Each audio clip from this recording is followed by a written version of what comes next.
So today it's my great pleasure to introduce Paul Christensen as our speaker. His bachelor's degree is from the University of Washington. He also holds an MA from San Francisco State University, and his PhD is from the University of Hawaii at Manoa. His dissertation project turned into the book that he'll be giving us a little segment of today, Suffering, Sobriety, Alcoholism and Masculinity in Japan. I think that everyone who's been to Japan is aware of how visible alcohol is. I'm not sure if alcoholism exactly is visible, but if you're going home on the train in an urban space late at night, you can probably smell the alcohol around. If you yourself are not currently soaked in alcohol, you can smell the alcohol around you. Some people might have already heard this joke, but I very seriously subtitled my dissertation briefly, "The Year My Liver Died," because I spent so much of my fieldwork drinking. It turns out people, especially men, really don't want to talk about divorce unless you're like drinking. I ultimately retitled that. But alcohol is really present. It's really an incredibly present and visible element of Japanese culture. Alcoholism, however, might be slightly different. And so I think that all of us in the room who have spent any time in Japan are especially looking forward for Dr. Christensen's take on what's going on. So please join me in welcoming him.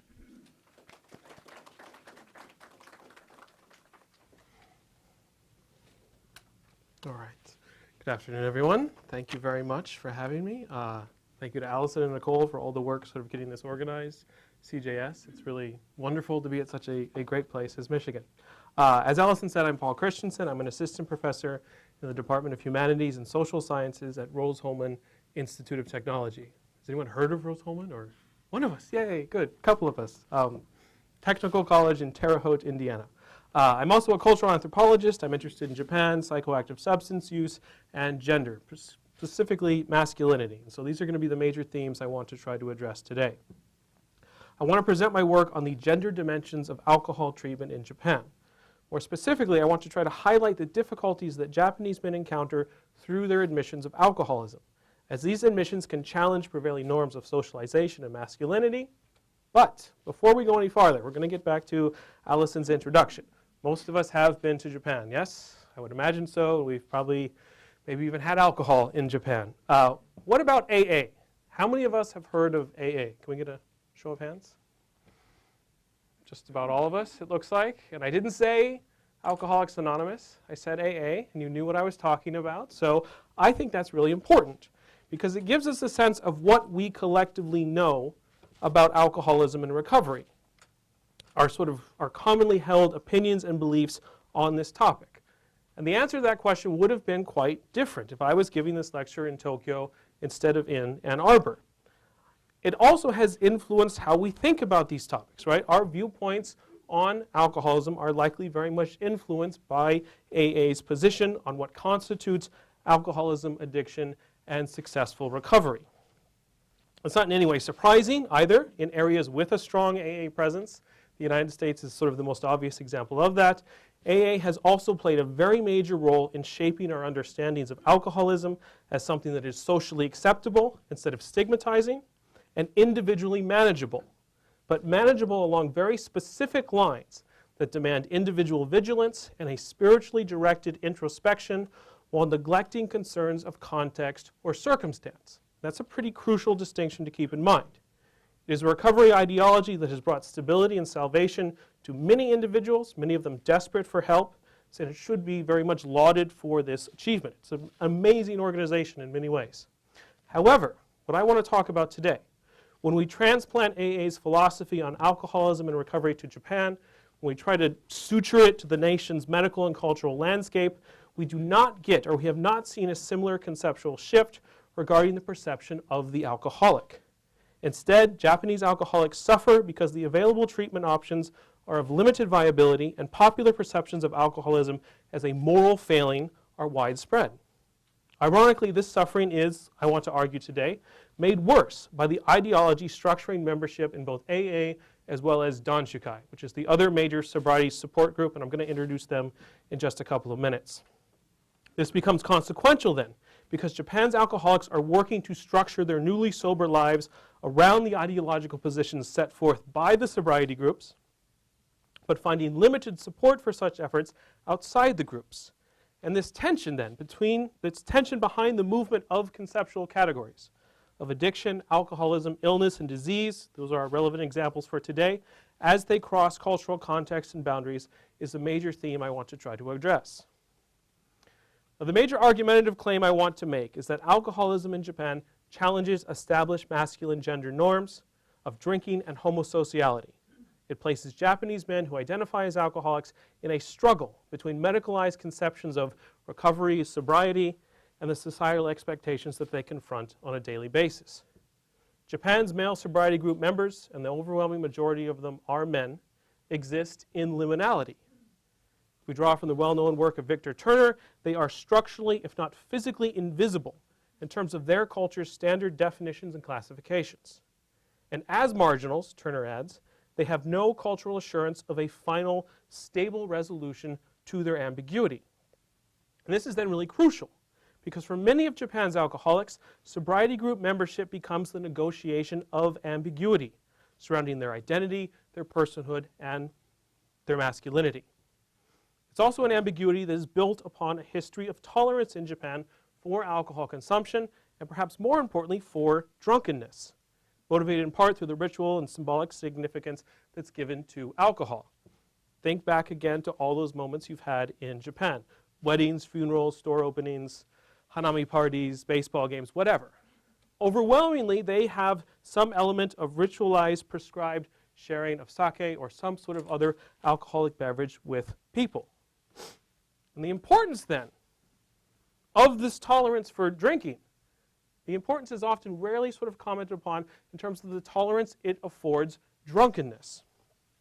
But there is a tremendous tolerance for drunkenness in Japan. I think it's evident in any number of things we can find. I have a couple of examples that I found while I was doing my field work that speak to this. This one in particular is one of my favorites. It's a public safety poster. It was sponsored by Japan Rail. You can see their logo down there in the corner. It was on station walls throughout Tokyo when I was doing field work. We have our sort of stereotypically befuddled looking salaryman. He's been out on the town for a night, and he's now trying to drunkenly find his way home. And the caption next to him reads, "Be careful when you drink, and be extra careful of the yellow line." So the yellow line on all the station platforms that we're all supposed to stand behind for our safety. Although I guess they're getting rid of, now we have the actual doors, but anyway, it's beside the point. What I find immediately interesting about this is the message is not, don't get so drunk you can't get yourself home safely. But instead, when you're drunk, and we know this is going to happen, we expect this to happen, use a little bit of extra caution.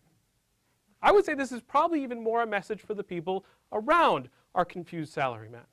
A reminder that he's probably there in your presence. Be aware of him, look out for him a little bit more. We can, of course, continue with any number of examples. These were some of my favorites because they were just coming out when I was doing field work. They've now gone through several iterations. I think everyone's now familiar with the Tokyo subway manner or etiquette posters. But the first series of these, several of them very prominently featured alcohol. And this reminder to, when you get drunk and pass out in your clothes, make sure you do it at home. I always thought that was kind of an interesting message to send. We can also consider how such tolerance of drunkenness is supported in advertisements. Advertisements that produce the, quote, visual codes on masculinity in contemporary Japan, including reflections upon and reproductions of a dominant gender ideology that sanctions a powerful, corporatist, middle-class masculinity. Visual codes that I think are also immediately evident in the frequent use of professional male athletes. We have Ichiro up there, Yu Darvish, Ayumu Gorumaro, the rugby player who's come to sort of recent fame, all of which maintain institutional organizations, be they employment, politics, sport, whichever one you want to use, which, to cite the work of R.W. Connell, embeds definite social relations, including competition and hierarchy among men, alongside the exclusion or domination of women. The social relations of gender are also symbolically realized in bodily performances, performances that include drinking with other men. So with all of that then is sort of our backdrop, something to sort of put our minds in the right place. I want us to turn to my focus and the work that I did with sobriety organizations. As I mentioned briefly earlier, Japan has two major sobriety groups. They have Alcoholics Anonymous and Danshukai, and you can see the kanji there as well. Usually translated in English as Sobriety Association. While I was in Tokyo, I worked with an Alcoholics Anonymous meeting. I'm going to call them the Central Group. I'm not particularly creative with my names. They met in Central Tokyo, so there you go. I also worked with a Danshukai meeting that I've named Ohashi Danshukai.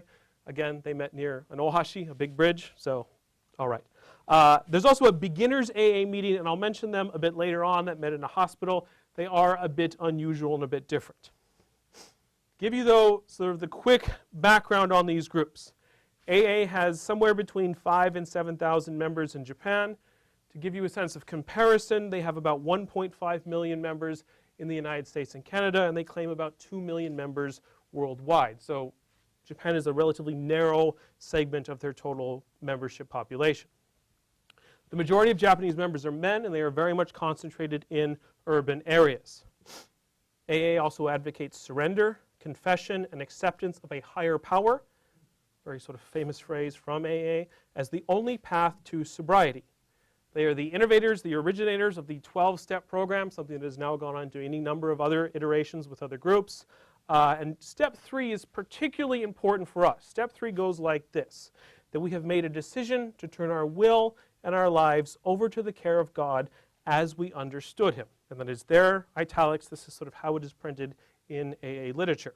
This is also language of significance, and we will come back to it momentarily. The other group is Danshukai.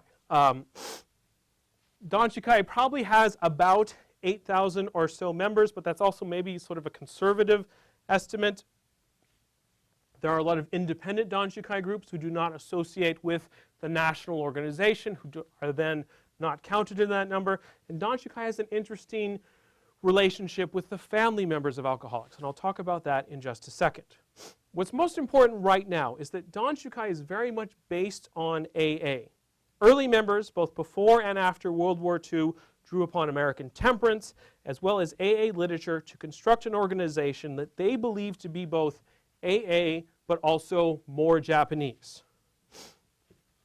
They identified what they called American AA's 3 fatal flaws, at least 3 fatal flaws for a Japanese membership. AA lacked an organizational hierarchy, there was too much emphasis placed on anonymity, and there was reliance on a donation system for financial stability. Danshukai dropped all of these things. Excuse me. And in 1963, they emerged as a national organization with a very large major foundation conference. Important for us today, though, like AA, Danshukai advocates that members are powerless over alcohol, and they must accept this position to achieve sobriety and find happiness. Perhaps the most important distinction between the groups is that Danshukai has largely replaced the role given to God, at least God in sort of a Judeo-Christian sense, with the family, encouraging non-alcoholic family members to participate in meetings with their alcoholic counterparts. Now, Danshukai also still has a strong emphasis on what they usually call spirituality, and we'll come back to this point in just a second. I do think it's important, though, for a moment to sort of stay with the founding narrative of AA, because it's going to help clarify some of the ideological dimensions that govern alcoholism for Japanese men. AA gets its start in 1935. Bill Wilson, who you see up there, Bill W., as he's typically referred to in AA, was a New York City stock speculator as well as a former Oxford Group member. The Oxford Group was sort of a precursor to AA in the United States. And in 1935, Bill W. was in Akron, Ohio, and he was struggling to stay sober. He'd only been sober a little bit of time and really was having a rough go of it. So he called Robert Smith, Dr. Bob, who you also see up there, another Oxford Group member, someone he didn't really know at all. The doctor counseled him, they sat together, they talked together, and Bill W. was able to stay sober. Then a few months later, June 10th, 1935, Dr. Bob got sober, and this is often cited as the beginning of AA. This is AA's sort of foundational day. And since then, AA has advocated for an unequivocal ideological position on what it means to be an addict and alcoholic.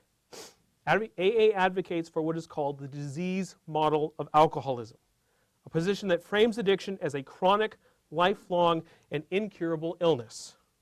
This model asserts that an alcoholic can never fully recover, but instead lives each day in recovery, necessitating the need for constant individual vigilance over one's sobriety and use of the organizational program that includes most prominently the 12 steps.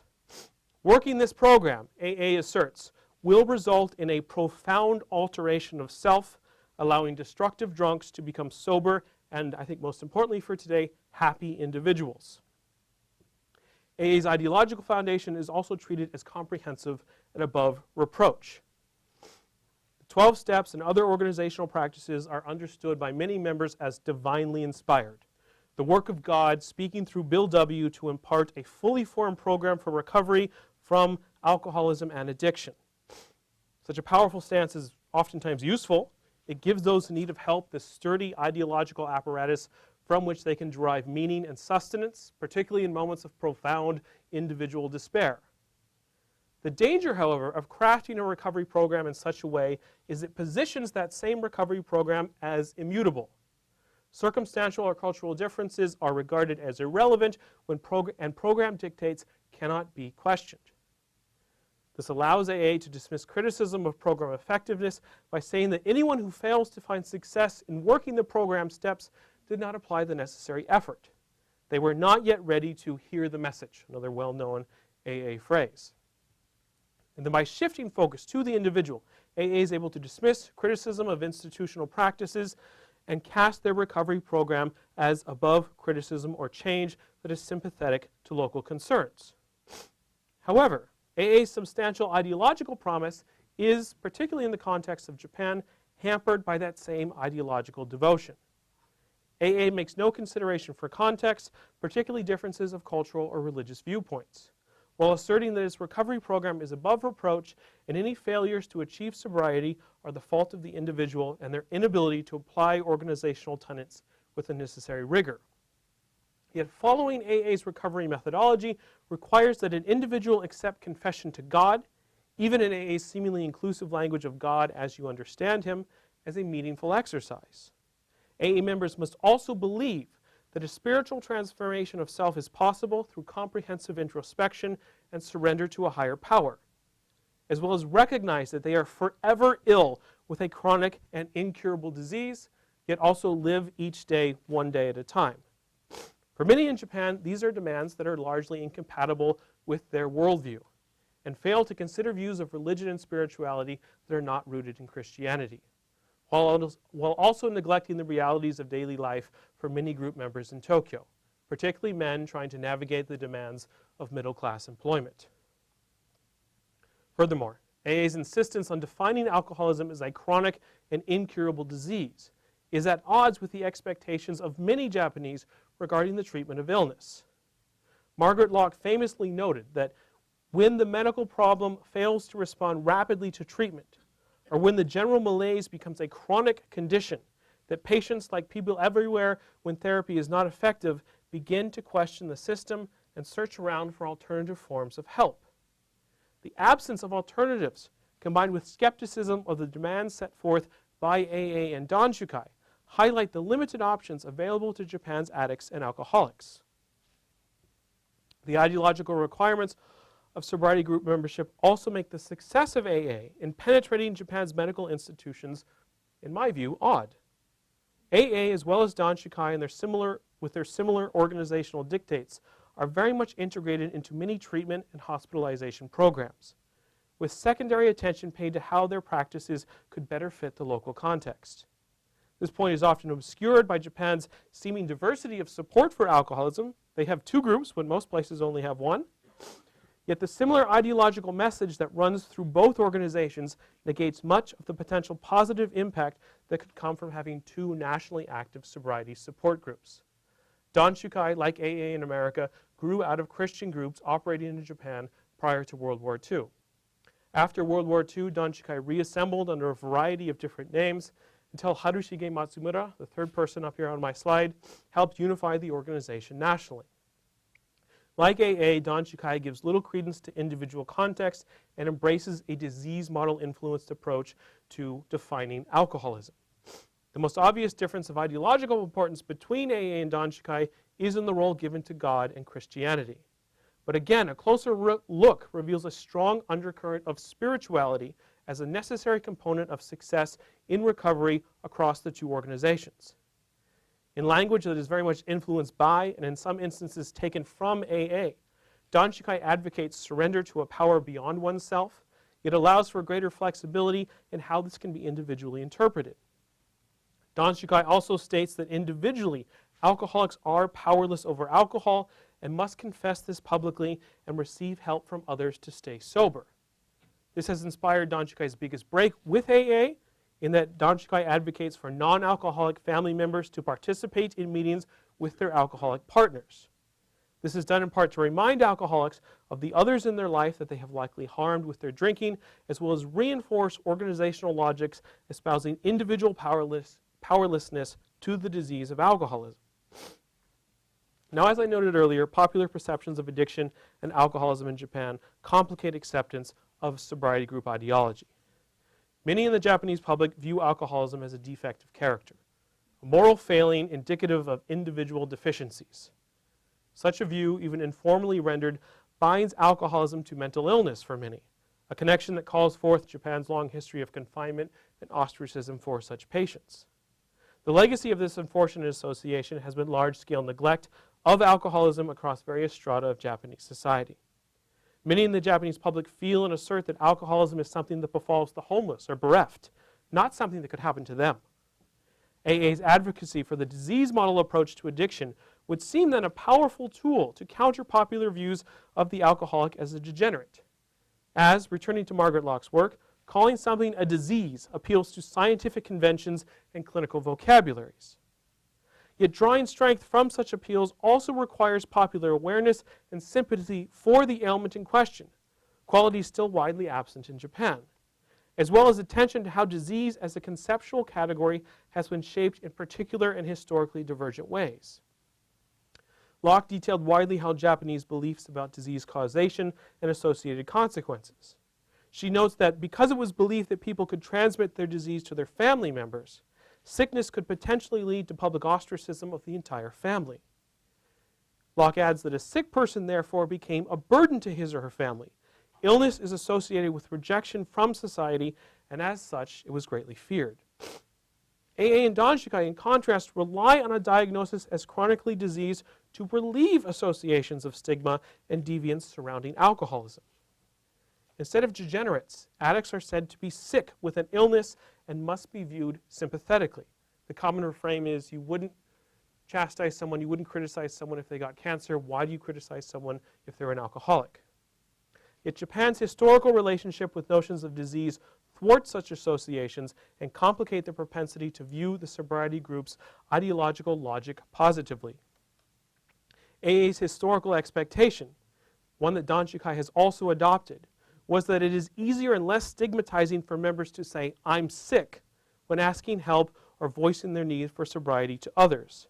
What such a view ignores are varied cross-cultural interpretations of disease that do not carry the same destigmatizing associations and can in turn exacerbate feelings of marginalization and a need for secrecy.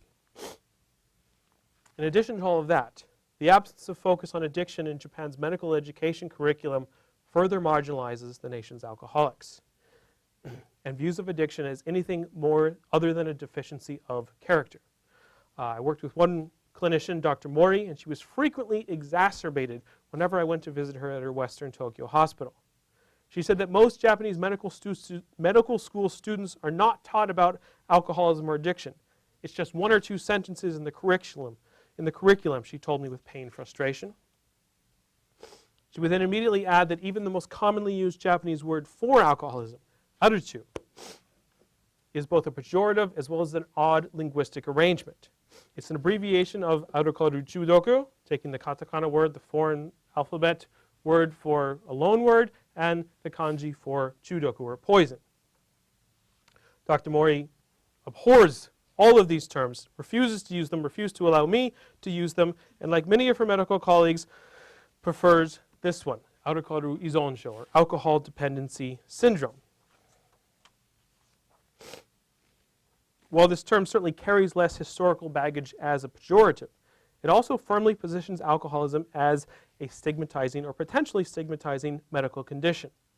Dr. Higuchi, another doctor I work with who's at the Kurihama Medical and Addiction Center, Japan's largest treatment center for alcoholism, joked with me during one of our conversations that Japanese medical students get 30 minutes of training on addiction throughout their entire education. While he intended this as a joke, it was just sort of an offhand comment, it also betrays an unsettling reality that many of Japan's doctors are ill-equipped to identify or assist patients struggling with alcoholism or addiction of any kind, and often confront a public with even less knowledge of the afflictions. Turning now to more of my own work and more of my own data, I want to begin with something unusual. This is an unusual interviewing narrative. It's a narrative that was told to me by a man I'm going to call Shotaro. And I think it's significant for two reasons. The first is for the neat connection we can make between Shotaro's sobriety and acceptance of group ideology. And the second is his ability to connect that to a transition process in Japan that is unbelievably unusual, rare, rarely, if ever, happens. The time that we met, Shotaro was 51. He's a very tall, strong man. He graduated from a very prestigious Tokyo university. He has a degree in law. He's employed as a lawyer with one of Japan's major car companies. In many ways, an enviable life. He is part of that post-war generation that built Japan into an economic powerhouse. Shotaro is also an alcoholic. He's been sober since he was 45. And like nearly all alcoholics in Japan, he came to AA and sobriety through hospitalization. First, a 3-month recovery program that's typical of many members' transition to sobriety group membership. He was initially hospitalized in one of these programs at 42. Upon being discharged, he immediately started drinking again, drank for 3 more years, had a second stay in hospital, and at this stay he encountered a physician who suggested he try AA, meaning nobody suggested this the first time. He went to a meeting, he quickly stopped drinking for 1.5 years, relapsed once, got sober again, and at the time of our first interview in February of 2008, he was 3 years sober. And that number has now very much surpassed a decade. Before I get to Shotaro's story, though, there's one important detour we have to take. The final 2 steps of the 12-step process, of AA's 12-step process, go like this. That we have sought through prayer and meditation to improve our conscious contact with God as we understood Him, praying only for knowledge of His will for us and the power to carry that out.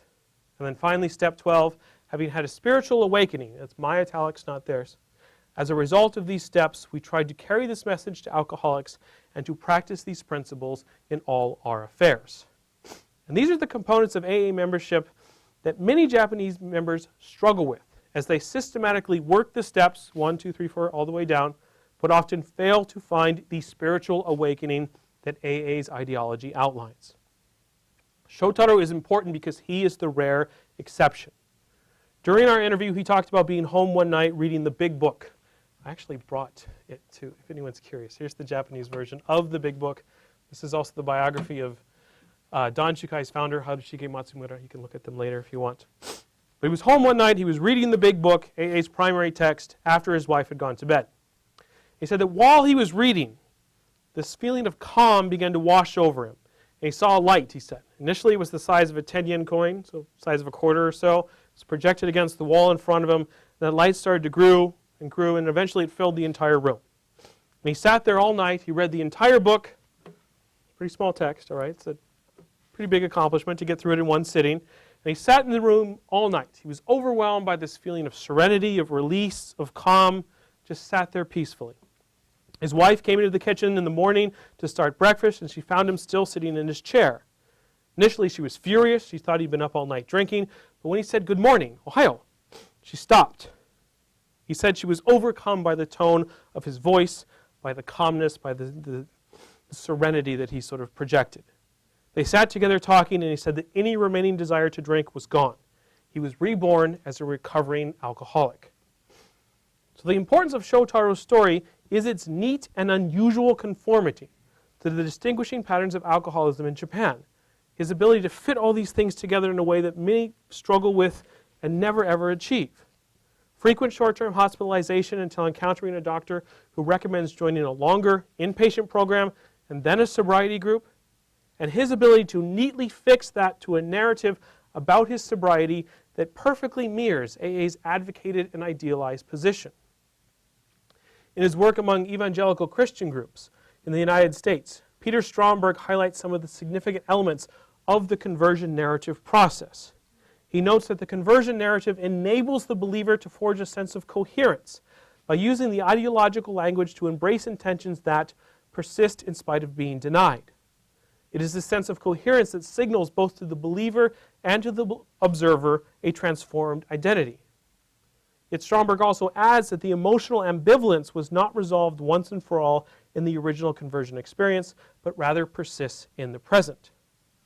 And since his own conversion experience, Shotaro has continued working to bring AA to those in Japan who might not otherwise encounter the group, what members call 12th stepping. He and other members volunteer at the hospital that you see here, leading a beginner's AA meeting once a week. This group uses, where did I put it? They use this rather odd textbook. People are free to look at it afterwards if you want. Sort of this odd combination of a lot of different information on AA, and the beginner's meeting is part of a treatment program. Patients are required to attend these meetings, listen to lectures on AA, and then participate in sort of a mock meeting at the end. Their work then is very much proselytization of the sobriety group message. It's given authority through Shotaro's deeply moving moment of conversion, but it's also very much marked by skepticism for many of the patients who are required to assemble at beginners' meetings. This was most evident at one meeting. There was one man who, new patient, paid very close attention to the entire lecture, a rarity, and raised his hand when Shotaro was finished. I have a question. Yes? Not so much a question as a statement. He got up and said, "Thank you for your time. I know you're a volunteer. This is wonderful, but I cannot accept what you've said. Everything you've said tonight stinks of Christianity." It's a very sort of biting phrase. Energized the entire room. Everyone got up. Everyone got excited. Shotaro tried to push back. Japan is a spiritual place. There's no reason why this couldn't work for us. No, no, no. This is Christianity. I'll have none of it. Sat back down. The meeting ended very differently from how most meetings end. Now, I know that his story is noteworthy because his profound alteration is the exception for many Japanese sobriety group members.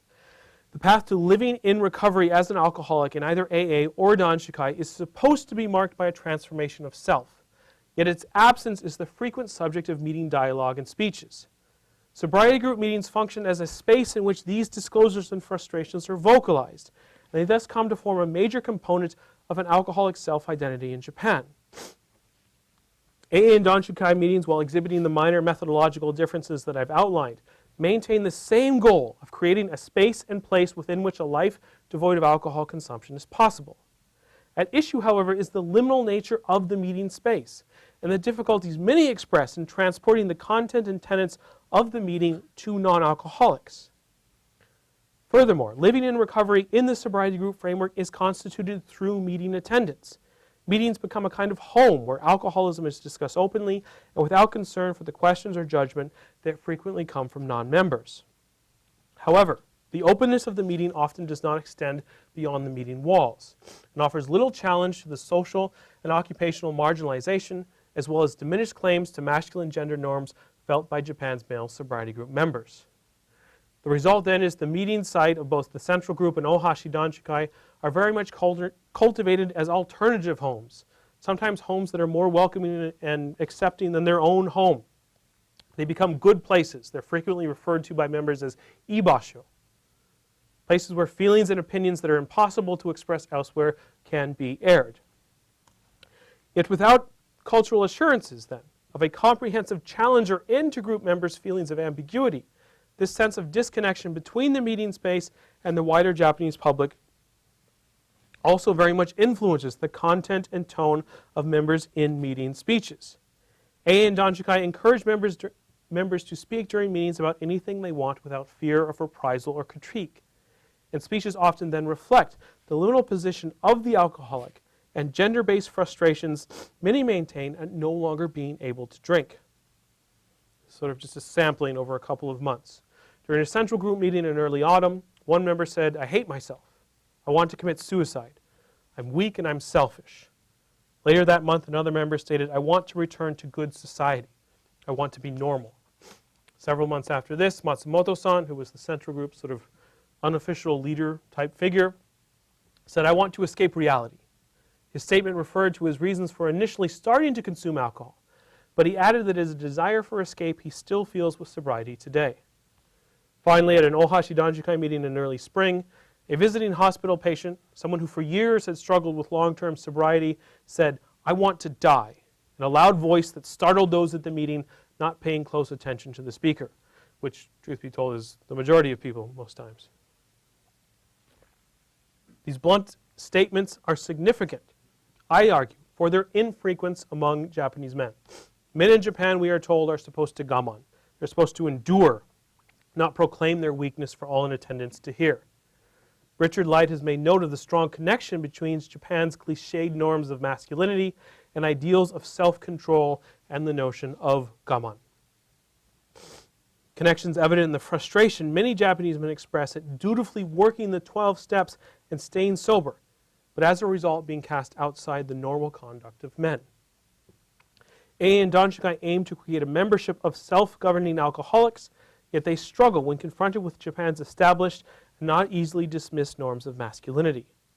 AA's contention is that self-governing alcoholics result from a circumvention of the physician's diagnostic authority and a transfer of power to the alcoholic, the only one who, by weight of experience, is capable of understanding, appreciating, and confronting the severity of alcoholism's grip on their psyche. As Mariana Valverde has noted, it was AA that came up with the notion that physicians should not have the monopoly on disease. It was AA that first succeeded in turning a disease, if we accept that, into a lifelong, full-fledged social identity. Yet in a practice that very much distinguishes Japan from other areas under AA's influence, and also I think violates an essential component of AA's group ideology, the authoritative gaze of the physician is not circumvented in Japan. And the result then, for many of the men in Japan's sobriety groups, is alcoholism as a lifelong social identity and as a marginalizing force. The physician, acting as gatekeeper, diagnoses individuals as alcohol dependent and points them in the direction of the sobriety organization they deem most appropriate. Sobriety organizations in turn draw their members from those in hospital, perpetuating a membership that through prolonged treatment has come to varying degrees, accept a medically sanctioned diagnosis of alcoholism, but struggles with the concept's limited general acceptance and the inability of AA and Danshukai to transcend prevailing societal opinion, resulting in those often invoked tropes of self-hatred I just noted. Additionally, many men in both the central group and Ohashi Danshukai see even their bodies as failing, or to at least individually fail them, something that then becomes the basis for perceiving their alcoholism as a dysfunction. Alcoholism among these men is particularly problematic because it then becomes symbolic of a perceived lack of spiritual strength within the body, a deficiency that prohibits normal alcohol consumption while imposing sobriety as the only recognized option.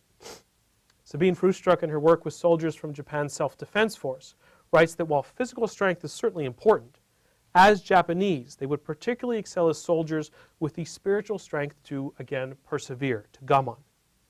Consequently, perceptions of individual deficiencies of spiritual strength are the basis for criticizing an alcoholic's inability to control and maintain normal alcohol consumption levels, their inability to drink like everyone else. Ironically, it is in sobriety group meetings where these frustrations and opinions are also aired, all while members display tremendous willpower to resist temptations to drink. Returning to R.W. Connell's work, we see that as the constitution of masculinity through bodily performance means that gender is vulnerable when the performance cannot be sustained. Japanese men who identify as alcoholics must acknowledge their paradoxically applied and socially ascribed deficiencies of spiritual strength, the vulnerability of their gendered identity, and their ensuing inability to perform a masculinity that demands alcohol consumption as a component of masculine bodily practices. In addition to all of this, it is important to note that Japan's holidays, as well as the changing of the seasons, are some of the most problematic times of the year for alcoholics, this sort of constant series of dangerous moments. When speaking about hanami, flower viewing parties, at one meeting in March, parties that, as we all know, are known far more for heavy drinking than appreciating the beauty of cherry blossoms, a man I'm calling Takeo, a strong, sort of stocky man in his 50s, still worked as a laborer while he was attending meetings, got up and said, "I don't want to forget that good feeling." He then set a trend throughout the rest of that meeting that night, where everyone talked about the nostalgic longing they still feel for the fun they associated with the drinking and revelry of hanami, and the tremendous sadness that sobriety now denies them participation in these activities. As others that evening noted, Hanami had literally become kiken. It had become dangerous, an area into which alcoholics could not venture. For these men, instead of signifying an identity transformed through the profound spiritual experience and the ensuing happiness in sobriety, their alcoholism is a burden endured at great personal and social cost. These voiced frustrations stemmed from many men feeling they must hide their sobriety from those outside AA and Danshikai, fearful of the embarrassment an admission of membership could bring. The strain this places on group members is evident in the meeting dialogue that accompanies the surge in invitations and opportunities to drink, particularly around the New Year's holiday. Many people talked about how seasonal foods, nabe and osechi, just don't taste the same. They're just not as delicious without alcohol. One of the wives of an alcoholic at Ohashi Danshikai, Asami, mentioned how her husband desires to drink the bottles of sake that continue to arrive at their home as gifts from his various sort of business colleagues in different companies.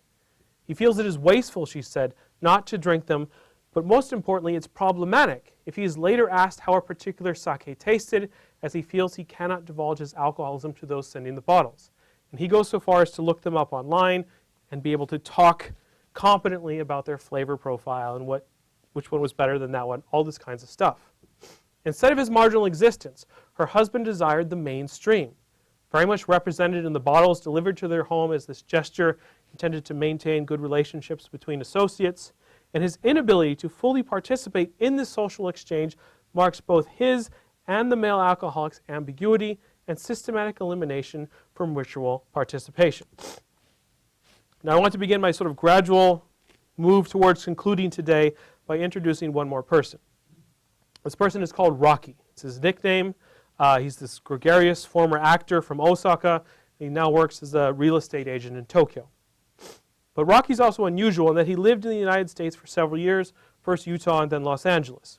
So he studied English, then acting, but he also joined AA while in America.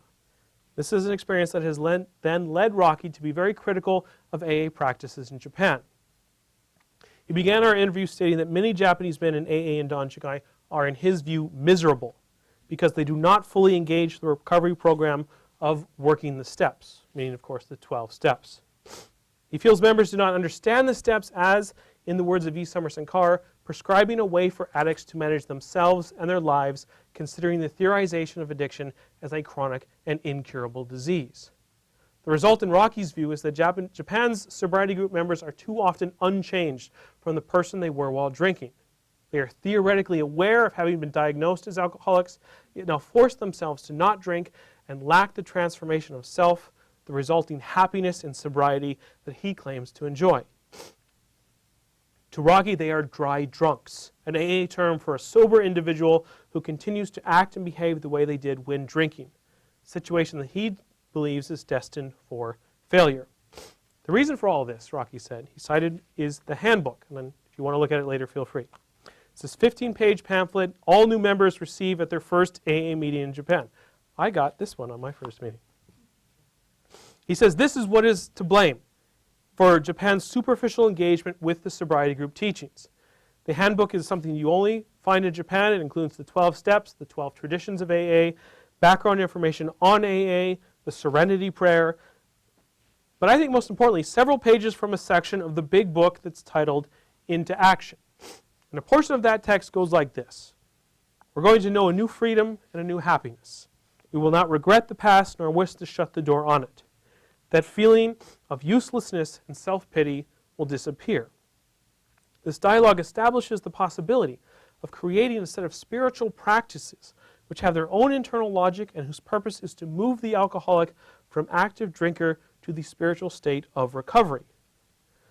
For Rocky, however, these superficialities, the use of the handbook instead of introspection through engagement with the entire text, also thwart the spiritual growth of many men as well as the women who are members of Japan's sobriety groups, leaving them wanting for the spiritual transformation that will free them from the grips of alcoholism and addiction. Or, as Rocky neatly summarized, they're miserable because they don't work the steps. But as I've said, Rocky and Shotaro are the exception. And many members hide their alcoholism, often going to great lengths to maintain secrecy and being especially guarded about vulnerable moments or times of the year. At an Ohashi Danshukai meeting immediately after Valentine's Day, Toru, a salaryman nearing retirement, said he had been on edge all week, avoiding the Valentine's Day chocolates from young women in his office, as they often contained alcohol and it was impossible to tell which one did not. His comment during the meeting of, "Because I can't say I'm an alcoholic, I said I had a tooth removed," was received with knowing nods of the head from others in the room. For men, admissions of alcoholism and sobriety group membership remain just impossible to disclose. Not only does alcohol consumption continue to dictate Japan's cultural definitions of manhood, it emasculates sober men. AA and Danshukai's ability to shape individual interpretations of self is profound, as are organizational failures to reach individuals in need of help, but unable or unwilling to take on group ideology as the defining essence of who they are. Today I've considered the slots into which alcoholic individuals are sorted, both by themselves and by others, and their ability to resist change in the interest of ideological reverence. I argued that AA's position of prominence within Japan's medical establishment, alongside widespread public unfamiliarity with the disease model of addiction or the sobriety group's ideological approach to defining success in recovery as an alcoholic, limits opportunities for a favorable outcome and abandons many Japanese alcoholics, particularly men struggling with the demands of employment. The discursive field of alcoholism as a lifelong disease that must be solved by individual effort and allegiance to the program provides a path for some, but in many cases it narrows the options for alcoholics whose understanding of their condition falls outside AA's discursive framing, which by virtue of their power has also affected the medical community's approach to treatment and recovery. The ideological strength, then, of AA and Danshukai in Japan, alongside institutional demands that the recovery program is above reproach or critique, have thwarted dissemination of alternative views on addiction and recovery. This ideological arrangement serves some who are seeking help exceedingly well, yet it leaves no room for treatment alternatives that make limited and makes limited concessions for culture or context. As an anthropologist, it is this neglect of context and cultural variation that I find glaringly problematic. AA and Danshukai seek to normalize sobriety and a life lived in recovery, yet they do so by homogenizing alcoholism recovery through absolute reverence to treatment methodology. In Japan, this approach to treatment is supported by hospitals and inpatient treatment programs, but finds limited awareness and acceptance of its governing principles among the Japanese public. Without acknowledging the importance of local context, the need to engage with widely prevailing views of addicts, drinking, and drunkenness, AA and Danshukai will continue to serve only a few of those in Japan who struggle to control their drinking and are eager for help. Finally, addiction and alcoholism are certainly challenging topics. They overlap disciplinary boundaries, they are deeply embedded in the medical science, yet addiction is linked to social, cultural, and political practices. For AA and Danshukai, it is an incurable and lifelong disease that can manifest in any individual, regardless of circumstance or environment. Addiction evokes strong moralistic reactions and intertwines with religious views that assert powerful and powerfully specific views regarding conceptions of selfhood and masculinity, the existence of the soul, and the ability of faith and belief to bring about enduring transformation. For all of these reasons, I see a productive approach to better understanding and treating addiction in a broad consideration of the various factors and settings that can potentially contribute to its manifestation. Such a call is not in any way revolutionary or unusual. Eugene Reichel and William Garriott note in their volume on addiction that a motley approach to addiction treatment is, quote, in many ways perfectly in step with mainstream medical recommendations, which emphasize that no single treatment is effective for everyone, even though most treatment regimes present themselves as singularly sufficient. Yet while my call for a greater openness of options in treating addiction is not new or unusual, the difficulties facing men at Japan's sobriety group meetings illustrate its importance and necessity. Many of them struggle under a burden of a singular approach to recovery and are cast as failures if they reject AA or Danshukai's view of their condition. Thank you very much.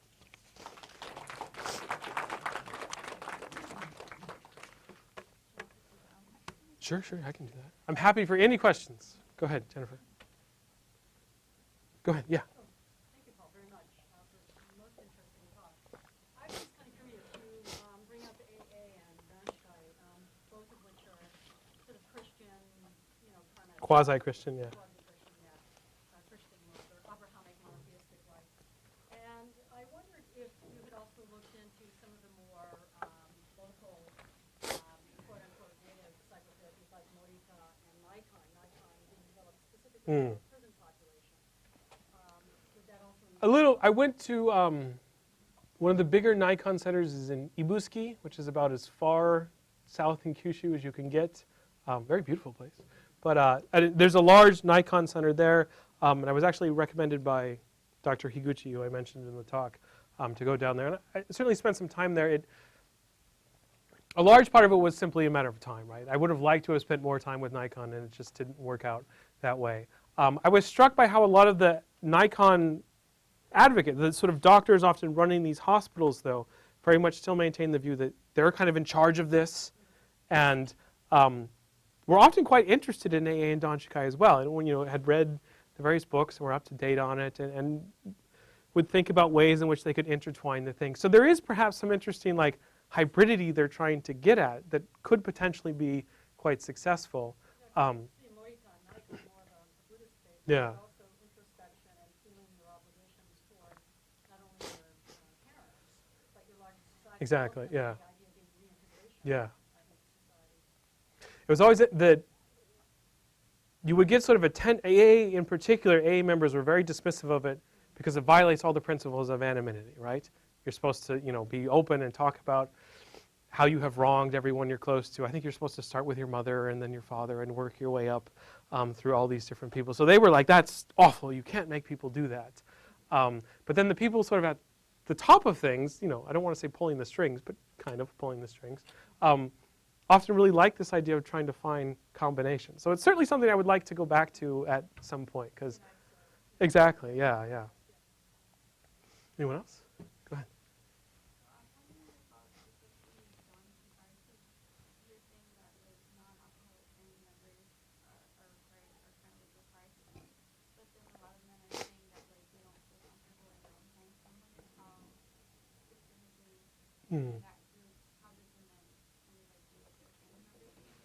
It varied tremendously is the sort of the best answer.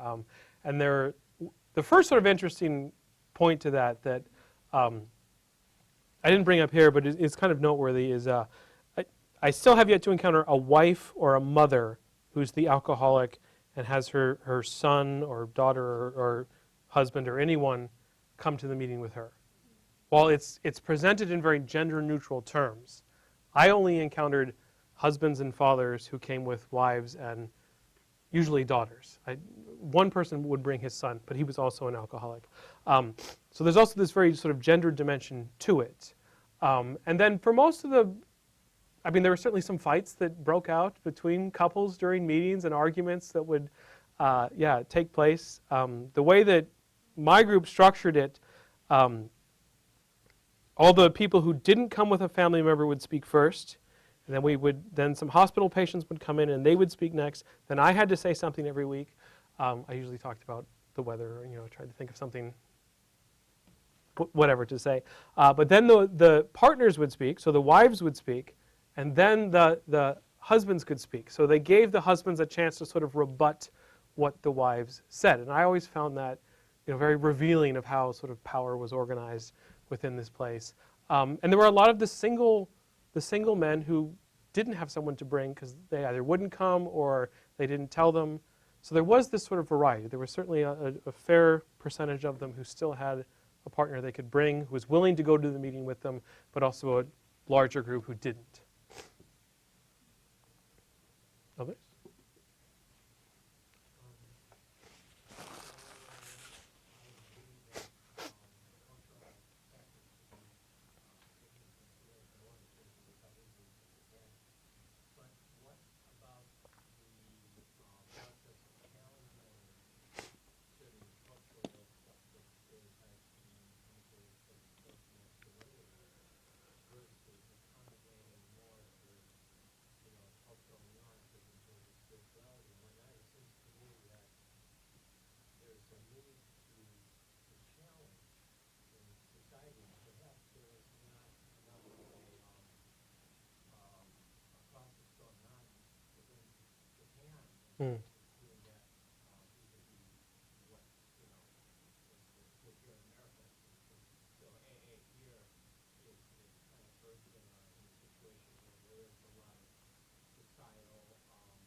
Yeah. What I always found interesting, and this is something I'd like to, if this work sort of continues, is, overwhelmingly the members of both groups were old. I mean, they were in the younger ones were typically in their 40s and 50s, 60s, that sort of segment. There were very few younger members. Now, part of that is a reflection. It maybe just takes a while for you to sort of come to see yourself as an alcoholic and to recognize that you have a problem. Another part is I think there are just a lot of young people who were very much sort of turned off by the organization and the rigidity that they saw within it. There were, I can count on one hand probably the number of people I encountered at meetings who were in their 20s and 30s, and that was often something they brought up, right? That they were sort of in general questioning a lot of the expectations that society placed on them as men and what they should do, right? Why do I have to go out and get a job? Why do I have to lead my life this way? All that kind of stuff. And also often sort of struggling with some of the rules and requirements that the group put upon them. So the long-term sort of health and success of particularly Donchikai, which has a very old membership, I think could be, kind of speaks to that question. What is that going to look like? What are these groups going to look like in another 10, 15, 20 years down the line if they don't start to think about how they organize themselves and how they function within society? So yeah, it's to be determined, I guess, is the answer.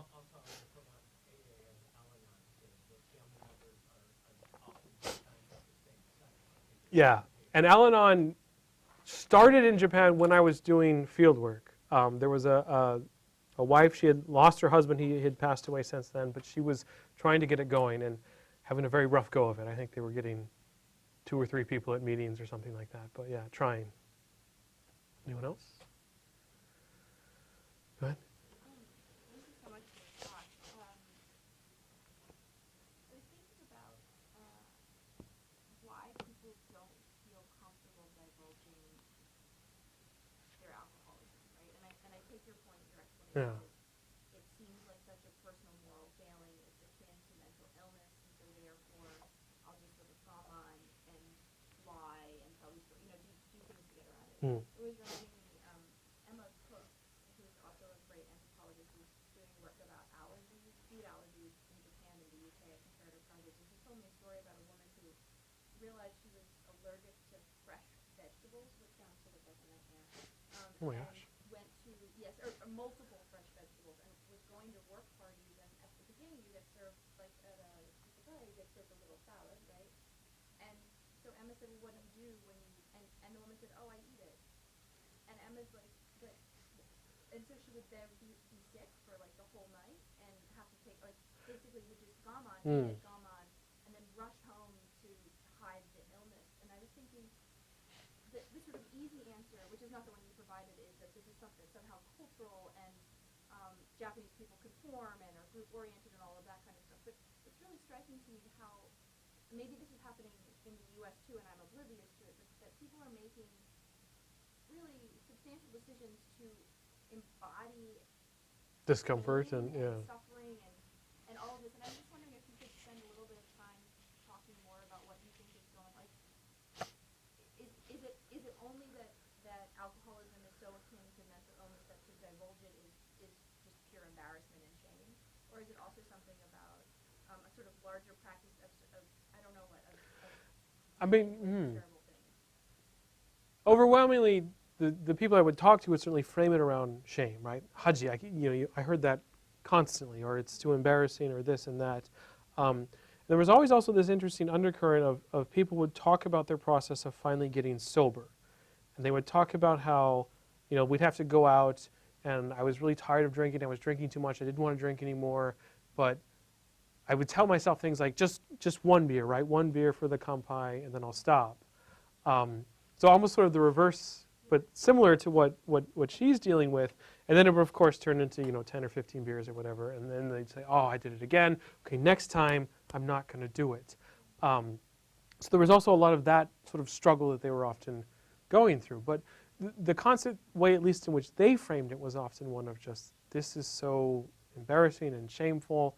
A lot of parents who would talk about how their kids were now abnormal because they had been alcoholics when they were raising their kids and they never taught them. So the extent to which they linked it was, often pretty substantial. If there's something more there, I'd have to think about that a bit more. Well, yeah, interesting. Go ahead.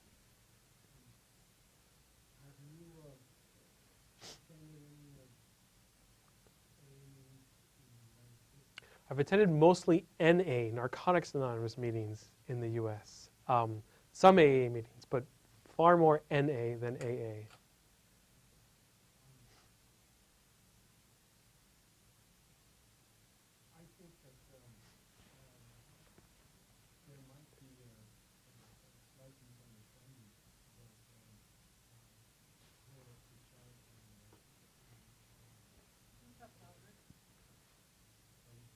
A little louder, she said.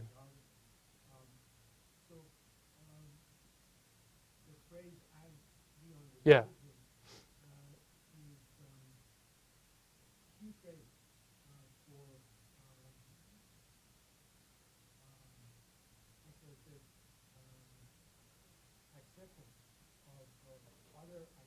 Exactly, yeah.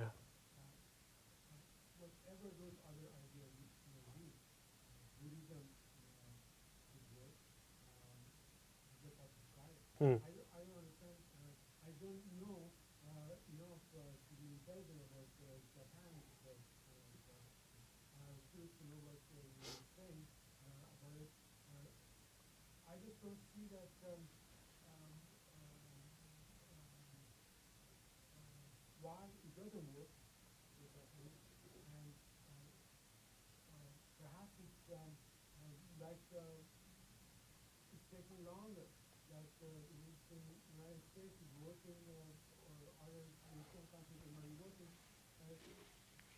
Hmm. Growing pains of, yeah. This is how it works, yeah. It's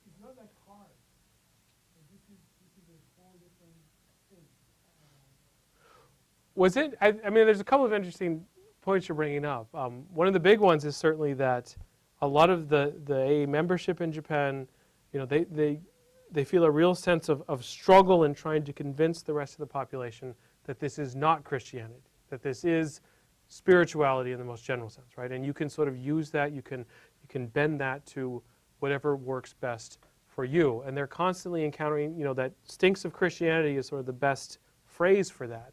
But some version of that is something they're constantly bumping up against, that a lot of the Japanese public sees this, they see words like God, and it's interesting, they try to sort of do some linguistic explanation in the book of, it's not God in the sort of singular sense, but God in this higher power sense. But they haven't done a good job, and I think if you go to the AA office in Japan, they would probably acknowledge this as well, of, I don't want to say divorce, because that's not the right word to put, but of emphasizing how AA is rooted in spirituality, not Christianity. And they, I think, would acknowledge that that has been a struggle that they have not done the best job with. It also gets back to Jennifer's question in some ways, right, and how people have tried to sort of, find elements of Buddhism or Shintoism, other indigenous religious practices in Japan, and see how those could be made to sort of fit with AA, or as a way to sort of help people become more familiar, more accepting of this. The longevity question is an interesting one, because I had a lot of people who would talk about, we're not as far along as other places. AA's, I'm going to get it wrong now, 2015 was their 40th anniversary in Japan. So certainly not nearly as long as it's been active in the United States. But they still do things like book meetings. And I remember AA members in America I've talked to says, oh, well, we stopped doing that a long time ago, right? Everyone's read the book by now. We don't have to. A book meeting is where they would find a sort of select passage of note. Everyone would read a couple sentences aloud. They read a few pages of the text together. And then what people spoke individually afterwards would be relevant to that text. And at least some of the AA members in the U.S. I've talked to said, we've never done that. We don't structure meetings like that. Okay. Do they have book meetings still? Yeah. So they would say.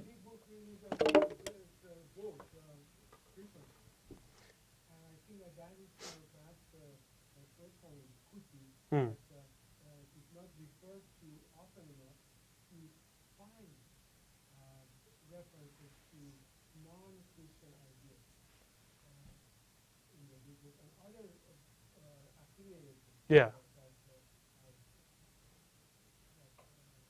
Alcoholism and Masculinity were part of the That's another struggle, is it getting the literature out there in Japan. And the office would speak frequently of. How do I turn this? Does that work? I'm not spotlighted anymore. The literature is another interesting one. That a lot of the literature, it's expensive. They have to get it translated. So there has been some frustrations when, I don't know where they went though. This is the AA office, if that wasn't apparent already, in Tokyo, and sort of where a lot of the books and a lot of the literature comes out of. It's interesting, book meetings so are they different from regular meetings? they're called study groups. Study book meeting, okay, but a regular meeting where you start by reading aloud from the text, everyone, okay, cool, good, okay. Interesting. Yeah. Go ahead. It strikes me, thank you for your comments and your thoughts. It strikes me too that one thing that's going on is it seems like this is an ideology that is part of the ideology that there's a singular way to do things, and yet, of course, in human experience, we understand that even beyond literal translation, there must be group-specific differences or regional-specific differences, right? And I don't know how. I thought part of your point was that the strictness of the singularity of the ideology is there's one way that you have to move through the steps in this order, right? Is sort of part of the challenge to exporting it to any other cultural context. But you're saying too that even within a nation, even within a culture, there's got to be variation too. Is what I hear you Not saying. only that, I'm suggesting that it is for the individual. So the variation Variation is that particular. particular. Totally. Yeah. The individual would, as becomes part of the group, would recognize. But it is the person who does it. And if the person doesn't see examples of it in the group, it would not be attractive. And even seeing the example as something, I think we can even go one step farther. Seeing the example as something that they could potentially achieve is this tremendous problem that a lot of the membership in Japan wrestles with. Both the membership as well as people who maybe would benefit from being members and are being exposed to it, but typically exposed to it at hospital, which I think is also potentially problematic, and then whether they see this as worthwhile or not is, a big issue. I think that perhaps the situation is in such a way that the alcoholics themselves have helped themselves. This is it's somewhat internal. And do they have that kind of you might call it partnership to work with other alcoholics? Like having someone who you're a sponsor or a sponsee. Sponsor or the story of the AA in the United States, Bill W. and Dr. Bob, Yeah.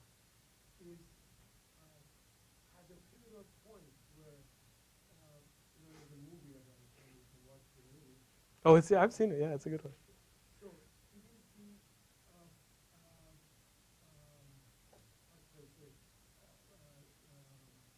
connection with another alcoholic Mm. that makes Bill W.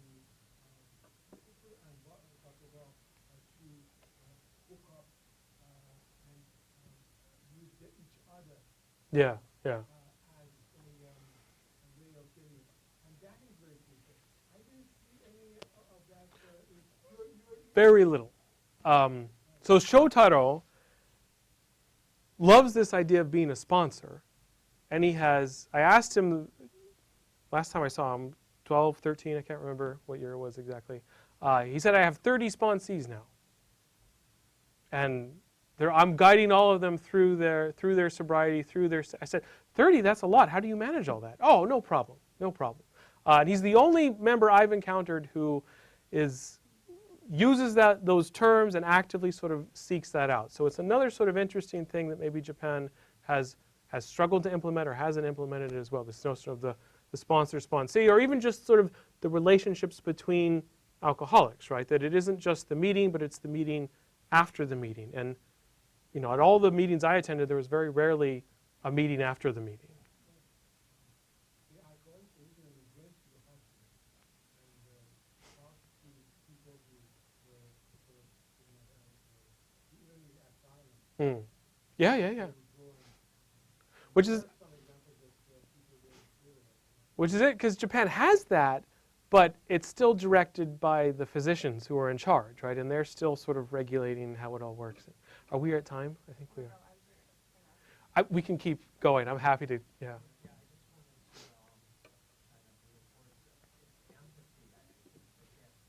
Yeah.